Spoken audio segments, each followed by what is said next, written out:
శివశంకర్ గారు ఒక్క నిమిషం సార్.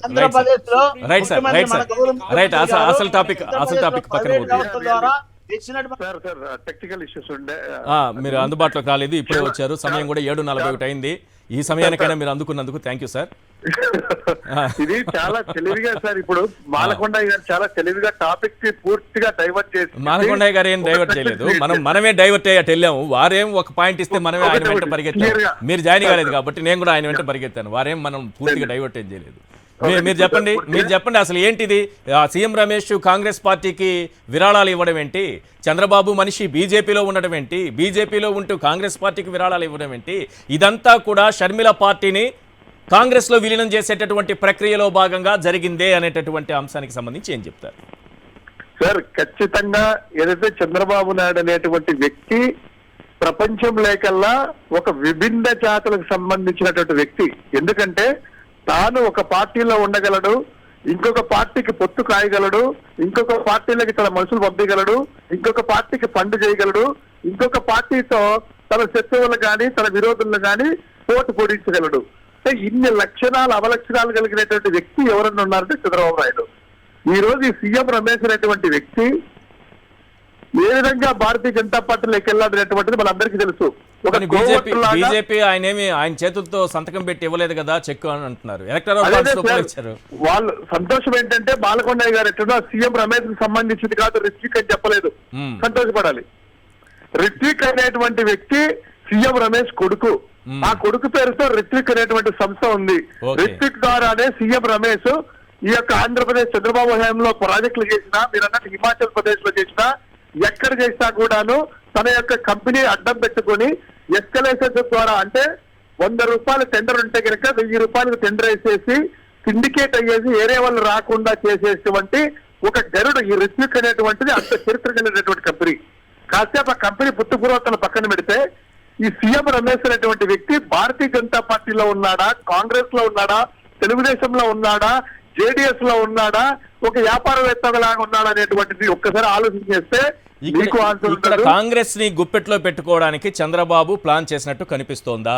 కాంగ్రెస్ పార్టీకి ఇప్పించాల్సినటువంటి అవసరం ఏముంది? ఇందులో షర్మిల గారిని తీసుకొచ్చి ఆ పార్టీలో విలీనం చేయడం, ఆంధ్రప్రదేశ్ లో పీసీసీ పగ్గాలు ఇప్పించడం, ఇదంతా ఈ డబ్బులు చుట్టే తిరిగింది అనుకోవాలా?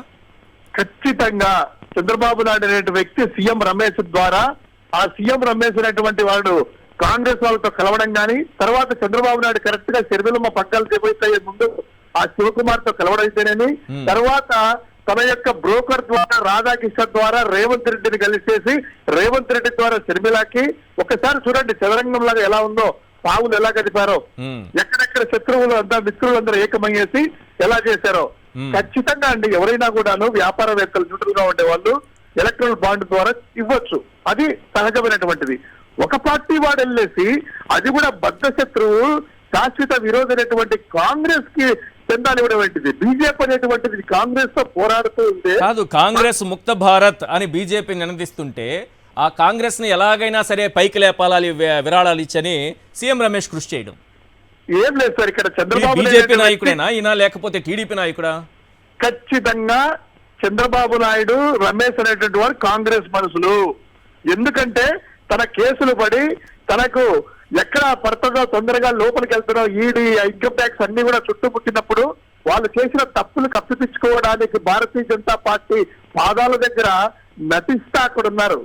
వారి మనసంతా కాంగ్రెస్ రావాలి, కాంగ్రెస్ తో ఉండాలి, జగన్ నమ్మదొక్కాలి, భారతీయ జనతా పార్టీని వెన్నుపోటు పొడవాలనేటువంటిదే. లేకపోతే ఏం సార్, నరేంద్ర మోడీ లాంటి వ్యక్తిని అంత పెద్ద పెద్ద మాటలు, ఒక టెర్రరిస్టు, నీకు ఐడెంటిటీ ఉందా, నీకు భార్య ఉందా, నీ కొడుకున్నాడా, నీ తల్లిందా అనేటువంటిది ఇచ్చినటువంటి వ్యక్తి ఈ రోజు ఇటు వచ్చాడంటే కేవలం షెల్టర్ కోసమే, కానీ మనసంతా కాంగ్రెసే. అక్కడ చూడండి ఎయిర్పోర్ట్ లో మీరు చూసిన విజువల్ చూడండి, ఒక డీకే శివకుమార్ తో ఎలా వెళ్ళేసి ఎంత పన్నాగం అవుతారు. ఎక్కడైనా కూడా ఏదైనా కూడా విష్ చేస్తారు.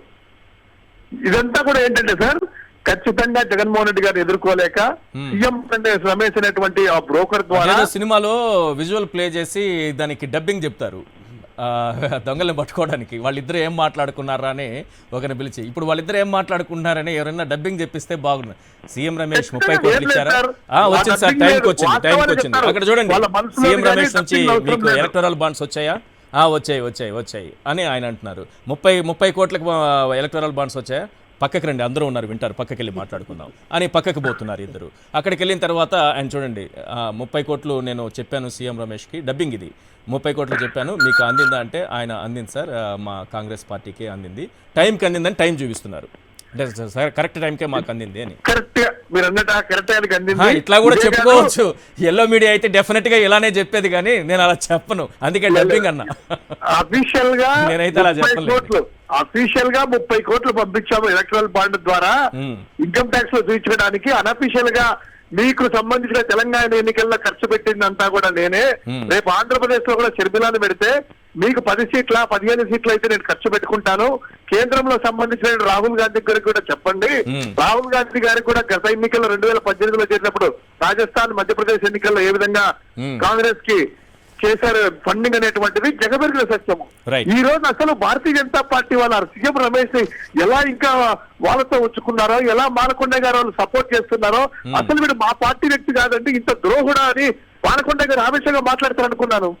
ఎందుకంటే కాంగ్రెస్ పార్టీ మాకు శత్రువు అయినప్పుడు ఎలా భారతీయ జనతా పార్టీ మా ఎంపీగా ఉన్నటువంటి వ్యక్తి శత్రువుకి ఎలా ఇస్తారంటే ఆ రిక్వెస్ట్ ని బ్యాన్ చేయాలి, సిబిఐ విచారణ చేపిస్తాము, ఆ సీఎం రమేష్ చంద్రబాబు బండారం బయట పెడతామని ఆవేశంగా బీజేపీ వాళ్ళు మాట్లాడతారని నేను అనుకుంటే, ఆయన ఇచ్చాడా, ఆయన సంతకం కాదా, లేదా రమేష్ అనేటువంటి వ్యక్తికి రిక్వెస్ట్ సంబంధం లేదు. మాట్లాడాను ఆల్రెడీ. ఈశ్వర్ గారు విన్నారా ఆ విషయం? నేను మాట్లాడాను.